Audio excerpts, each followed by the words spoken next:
American സർക്കാർ ഒളിപ്പിച്ചു വച്ചിരിക്കുന്ന ആ 30 ലക്ഷം എപ്സ്റ്റീൻ ഫയലുകളിൽ ആരുടെയൊക്കെ പേരുകളുണ്ട്? ലോകത്തെ നിയന്ത്രിക്കുന്ന പകൽമാന്യന്മാരുടെ മുഖം മൂടി അഴിയുകയാണ്. ലോക ചരിത്രത്തിലെ ഏറ്റവും വലിയൊരു ക്രിമിനൽ നെറ്റ്വർക്കിന്റെ കഥയാണിത്. നമ്മൾ കാണുന്ന, നമ്മൾ ആദരിക്കുന്ന ലോകത്തെ വമ്പന്മാരുടെ മുഖം മൂടി ഒടുവിൽ അഴിഞ്ഞു വീഴുകയാണ്. അമേരിക്കൻ കോൺഗ്രസിലെ ഏറ്റവും ശക്തമായ സമിതി, ഹൗസ് ഓവർസൈറ്റ് കമ്മിറ്റി, അവർ ഇപ്പോൾ ഒരു അന്വേഷണത്തിലാണ്. ജെഫ്രി എപ്സ്റ്റീൻ എന്ന മനുഷ്യനുമായി ബന്ധമുള്ളവരാണ് സമിതിക്ക് മുന്നിലെത്തി ചോദ്യം ചെയ്യലിന് വിധേയരാവുന്നത്. ജെഫ്രി എപ്സ്റ്റീൻ എന്ന കോടീശ്വരൻ ജയിലിൽ മരിച്ചിട്ട് വർഷങ്ങളായി. പക്ഷേ അയാളുടെ നിഗൂഢ ലോകത്തെക്കുറിച്ചുള്ള രഹസ്യങ്ങൾ ഇപ്പോൾ ഇതാ ലോകത്തെ ഏറ്റവും വലിയ കോടീശ്വരന്മാരിലേക്ക് എത്തി നിൽക്കുന്നു. വാർത്തകൾ ഇപ്പോൾ പുറത്തു വരികയാണ്. മൈക്രോസോഫ്റ്റ് സഹസ്ഥാപകൻ ബിൽ ഗേറ്റ്സ് US ഓവർസൈറ്റ് കമ്മിറ്റിക്ക് മുന്നിൽ നൽകിയ നിർണായക മൊഴിയാണ് ഇപ്പോൾ പുറത്തായിരിക്കുന്നത്. തൻ്റെ വ്യക്തിജീവിതത്തിലെ രഹസ്യങ്ങൾ ഉപയോഗിച്ച് ജെഫ്രി എപ്സ്റ്റീൻ തനിക്കെതിരെ ബ്ലാക്ക് മെയിലിങ്ങിന് ശ്രമിച്ചിരുന്നതായി ബിൽ ഗേറ്റ്സ് തന്നെ നേരിട്ട് സമ്മതിച്ചിരിക്കുന്നു. തനിക്ക് 3 സ്ത്രീകളുമായി രഹസ്യ ബന്ധങ്ങൾ ഉണ്ടായിരുന്നതായി അദ്ദേഹം സമിതിക്ക് മുന്നിൽ തുറന്നു പറഞ്ഞു. കഴിഞ്ഞ ജൂൺ 10-നാണ് ബിൽ ഗേറ്റ്സ് സ്വമേധയാ കമ്മിറ്റിക്ക് മുന്നിൽ ഹാജരായി ഈ ഞെട്ടിക്കുന്ന മൊഴി നൽകിയത്. 4 വർഷത്തിനിടെ 12 മുതൽ 14 തവണ വരെ നേരിട്ടും 2 തവണ വീഡിയോ കോളിലൂടെയും താൻ എപ്സ്റ്റീനെ കണ്ടിട്ടുണ്ടെന്നും ഗേറ്റ്സ് വെളിപ്പെടുത്തി കഴിഞ്ഞു. ചൊവ്വാഴ്ചയാണ് ഈ വിവരങ്ങളടങ്ങിയ മൊഴിപ്പകർപ്പ് പുറത്തു വന്നത്. നിങ്ങളൊന്ന് ആലോചിച്ച് നോക്കൂ. ബിൽ ഗേറ്റ്സിനെ പോലെ ലോകത്തെ നിയന്ത്രിക്കുന്ന വമ്പന്മാരെ പോലും എപ്സ്റ്റീൻ ബ്ലാക്ക്മെയിൽ ചെയ്തിരുന്നു, അതല്ലെങ്കിൽ ചെയ്യാൻ ശ്രമിച്ചിരുന്നുവെങ്കിൽ ഇനിയും ആ ലിസ്റ്റിൽ ആരൊക്കെയുണ്ടാകും? എന്നാൽ ഭയപ്പെടുത്തുന്ന കാര്യം അതല്ല.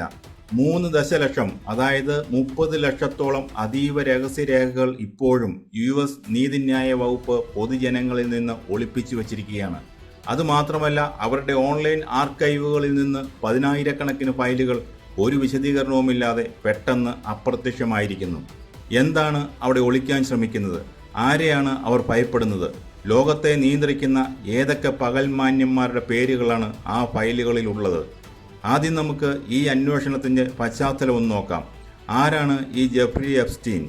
ഒരു സാധാരണ ഫിനാൻഷ്യറായി വന്ന് പിന്നീട് അമേരിക്കയിലെയും യൂറോപ്പിലെയും അതിസമ്പന്നരുടെയും ഭരണാധികാരികളുടെയും ഉറ്റ സുഹൃത്തായി മാറിയ ഒരാൾ.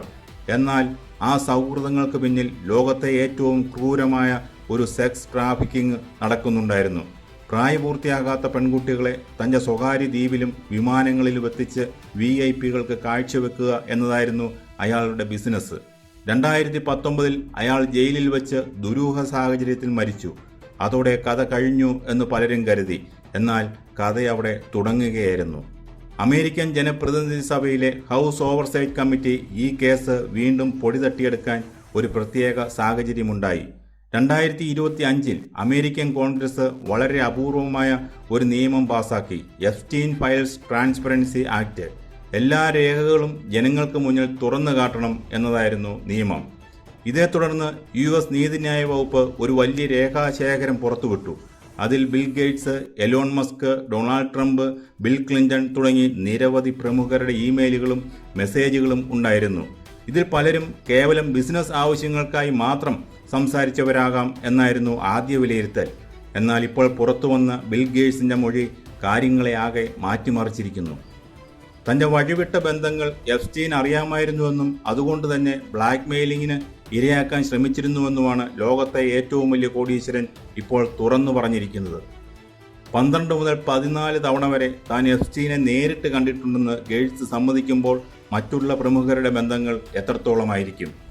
എന്നാൽ ഇവിടെയാണ് ഓവർസൈറ്റ് കമ്മിറ്റി ഞെട്ടിക്കുന്ന മറ്റൊരു സത്യം കണ്ടെത്തുന്നത്. നീതിന്യായ വകുപ്പ് ആകെ ശേഖരിച്ച ഫയലുകളുടെ പകുതി മാത്രമേ പുറത്തുവിട്ടിട്ടുള്ളൂ. ഇനിയും 3 ദശലക്ഷത്തോളം പേജുകൾ വരും വരായികളെ ഭയന്ന് അവർ ഒളിപ്പിച്ചു വച്ചിരിക്കുകയാണ്. അതിലും വലിയ ഞെട്ടിക്കുന്ന കാര്യം, അവർ ഓൺലൈനിൽ അപ്ലോഡ് ചെയ്ത ഫയലുകളിൽ നിന്ന് 10,000-കണക്കിന് പേജുകൾ ഒരു കാരണവും പറയാതെ പിന്നീട് ഡിലീറ്റ് ചെയ്ത് കളഞ്ഞു. കമ്മിറ്റി ചോദിക്കുന്നത് ഒരൊറ്റ ചോദ്യമാണ്: നിങ്ങൾ ആരെയാണ് സംരക്ഷിക്കാൻ ശ്രമിക്കുന്നത്? അന്വേഷണം ഇപ്പോൾ ഏത് രീതിയിലാണ് മുന്നോട്ട് പോകുന്നതെന്ന് നോക്കാം. ഓവർസൈറ്റ് കമ്മിറ്റി വെറുതെ ഇരിക്കുകയല്ല.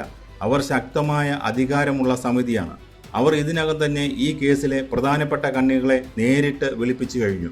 ബിൽ ഗേറ്റ്സ്, എപ്സ്റ്റീൻ്റെ കൂട്ടാളിയായിരുന്ന ലെസ്ലി ഗ്രോഫ്, മുൻ US attorney general Pam Bondi എന്നിവരെയൊക്കെ കമ്മിറ്റി അടച്ചിട്ട മുറിയിൽ ചോദ്യം ചെയ്തു. ചോദ്യം ചെയ്യലിൻ്റെ രേഖകൾ ഓരോന്നായി പുറത്തുവിട്ടുകൊണ്ടാണ് കമ്മിറ്റി അന്വേഷണം മുന്നോട്ട് കൊണ്ടുപോകുന്നത്. ഇതൊരു സാധാരണ അന്വേഷണമല്ല. അമേരിക്കൻ ചരിത്രത്തിലെ ഏറ്റവും വലിയ അട്ടിമറികളെ പുറത്തു കൊണ്ടുവരാൻ പോകുന്ന ഒരു യുദ്ധമാണ്. അമേരിക്കയിൽ നടക്കുന്ന ഈ അന്വേഷണം കൊണ്ട് നമുക്കെന്താണ്?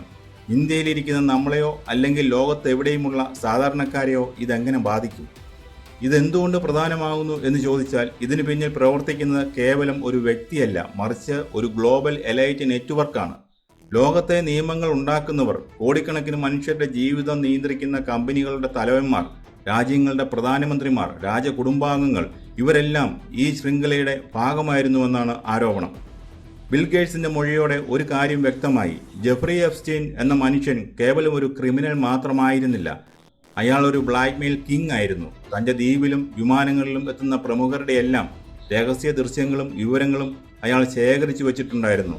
അങ്ങനെയെങ്കിൽ ആലോചിച്ചു നോക്കൂ, ലോകത്തെ ഏറ്റവും വലിയ കോടീശ്വരന്മാരും രാഷ്ട്രീയക്കാരും എപ്സ്റ്റീൻ്റെ കയ്യിലെ കളിപ്പാവകളായിരുന്നു.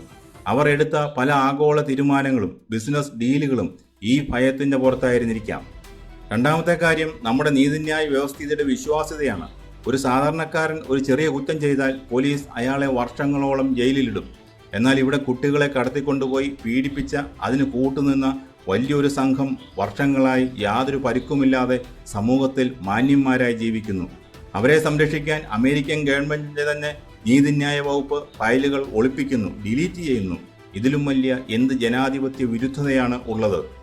പകൽ സമയങ്ങളിൽ ടി-വിയിലും വേദികളിലും വന്ന് മനുഷ്യാവകാശങ്ങളെക്കുറിച്ചും കുട്ടികളുടെ സുരക്ഷയെക്കുറിച്ചും വാചാലരാകുന്നവരാണ് ഈ ലിസ്റ്റിലുള്ള പലരും. അവരുടെ മുഖംമൂടിയാണ് ഇപ്പോൾ ഓവർസൈറ്റ് കമ്മിറ്റി വലിച്ചു കീറാൻ ശ്രമിക്കുന്നത്. അതുകൊണ്ട് തന്നെയാണ് ഇത് ലോകം മുഴുവൻ ഉറ്റുനോക്കുന്ന ഒരു വലിയ വിഷയമായി മാറുന്നത്. ഒരുപക്ഷെ ഈ ഒളിപ്പിച്ചു വച്ചിരിക്കുന്ന 30 ലക്ഷം രേഖകളും ഡിലീറ്റ് ചെയ്ത ഫയലുകളും ഓവർസൈറ്റ് കമ്മിറ്റി പൂർണ്ണമായി പുറത്തുവിട്ടാൽ എന്ത് സംഭവിക്കും? ലോകം ഞെട്ടുമോ? പകൽമാന്യന്മാരുടെ മുഖംമൂടി അഴിഞ്ഞു വീഴുമോ? ഉത്തരം ലളിതമാണ്, ലോകം ഞെട്ടും. അതൊരു സാമ്പത്തിക രാഷ്ട്രീയ ഭൂകമ്പമായിരിക്കും സൃഷ്ടിക്കുക. നമുക്ക് ചില സാധ്യതകൾ പരിശോധിക്കാം. ഒന്നാമതായി, രാഷ്ട്രീയ തകർച്ചകൾ. അമേരിക്കയിലെയും യൂറോപ്പിലെയും പല പ്രമുഖ രാഷ്ട്രീയ പാർട്ടികളുടെയും അടിത്തറ ഇളകും. വരാൻ പോകുന്ന തെരഞ്ഞെടുപ്പുകളെ ഇത് നേരിട്ട് ബാധിക്കും. പല രാജ്യങ്ങളിലെയും ഭരണാധികാരികൾക്ക് രാജിവെച്ച് ഒളിച്ചോടേണ്ടി വരും. കാരണം സ്വന്തം രാജ്യത്തെ ജനങ്ങൾക്ക് മുന്നിൽ അവർക്ക് പിന്നെ തല ഉയർത്തി നിൽക്കാൻ കഴിയില്ല. ബിൽ ഗേറ്റ്സ് വീണതുപോലെ ഇനിയുള്ള ദിവസങ്ങളിൽ ഏതെല്ലാം രാഷ്ട്രീയക്കാരുടെ മൊഴികളാണ് പുറത്തു വരാൻ പോകുന്നതെന്ന് കാത്തിരുന്ന് കാണേണ്ടി വരും. രണ്ടാമതായി, കോർപ്പറേറ്റ് ലോകത്തെ തകർച്ച. ലോകത്തിലെ ഏറ്റവും വലിയ ടെക് കമ്പനികളുടെയും ബാങ്കുകളുടെയും സിഇഒമാരുടെ പേരുകൾ ഇതിലുണ്ട്. ഈ ഫയലുകൾ പൂർണ്ണമായി പുറത്തു വന്നാൽ പല വലിയ കമ്പനികളുടെയും ഓഹരി വിപണി തകർന്നടിയും. ആഗോള സാമ്പത്തിക രംഗത്ത് അതൊരു വലിയ പ്രതിസന്ധിക്ക് കാരണമാകും. നിങ്ങൾ വിശ്വസിച്ച് പണം നിക്ഷേപിച്ച കമ്പനികളുടെ തലവന്മാർ ഒരു വലിയ സെക്സ് റാക്കറ്റിൻ്റെ ഇരകളോ ഉപഭോക്താക്കളോ ആയിരുന്നുവെന്ന് അറിയുമ്പോൾ ഉണ്ടാകുന്ന ആഘാതം ആലോചിച്ചു നോക്കൂ. അതിനേക്കാളെല്ലാം പ്രധാനപ്പെട്ട മറ്റൊരു കാര്യമുണ്ട്. ഈ പകൽമാന്യന്മാർ തങ്ങളുടെ അധികാരം ഉപയോഗിച്ച് ഇത്രയും കാലം അടിച്ചമർത്തി വെച്ച ഇരകളുടെ കണ്ണീരുണ്ട്. ആ പെൺകുട്ടികൾക്ക് നീതി ലഭിക്കും. നിയമത്തിനു മുന്നിൽ എല്ലാവരും സമന്മാരാണെന്ന് ഒരിക്കൽ തെളിയിക്കപ്പെടും. അതുപോലെ തന്നെ ഈ ഫയലുകൾ പുറത്തു വരാതിരിക്കാൻ ലോകത്തെ ഏറ്റവും വലിയ ശക്തികൾ ഒന്നിച്ച് ശ്രമിക്കുന്നുണ്ട്. നീതിന്യായ വകുപ്പിലെ ഫയലുകൾ അപ്രത്യക്ഷമായത് അതിൻ്റെ തെളിവാണ്. ഒരുപക്ഷെ ഈ സത്യങ്ങൾ എന്നേക്കുമായി കുഴിച്ചു മൂടപ്പെടാനും സാധ്യതയുണ്ട്.